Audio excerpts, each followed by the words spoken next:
नमस्कार, मी कौस्तुभ पटाईत. ऐकूयात काही ठळक घडामोडी.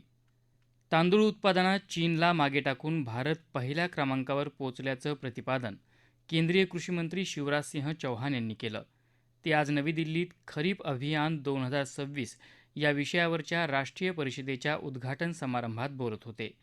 यंदा देशातलं अन्नधान्याचं अनुमानित उत्पादन 37,60,00,000 टनांपेक्षा जास्त, म्हणजे गेल्या वर्षीपेक्षा 5.3% जास्त असल्याचं त्यांनी सांगितलं.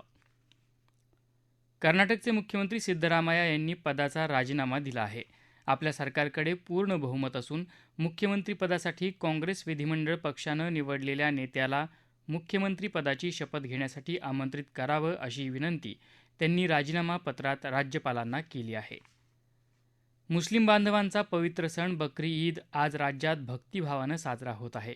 मुंबईसह राज्यात ठिकठिकाणी मशिदी आणि ईदगाहमध्ये नमाज अदा करण्यात आली.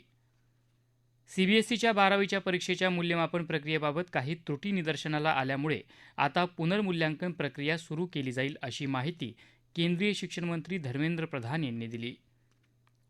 मराठा आरक्षणाच्या मागणीसाठी 30 जूनपासून सुरू होणाऱ्या बेमुदत उपोषणादरम्यान आपल्या आरोग्याला अपाय झाला तर महाराष्ट्र सरकार जबाबदार असेल, असा इशारा मराठा आरक्षण आंदोलक मनोज जरांगे यांनी दिला आहे.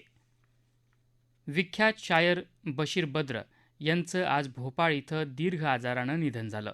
ते 91 वर्षांचे होते. आस, कुल्ये बशीर बद्र हे त्यांचे संग्रह प्रसिद्ध आहेत. भारत सरकारनं त्यांना पद्मश्री पुरस्कार देऊन सन्मानित केलं होतं. याबरोबरच आकाशवाणी मुंबई केंद्रावरचं हे बातमीपत्र संपलं.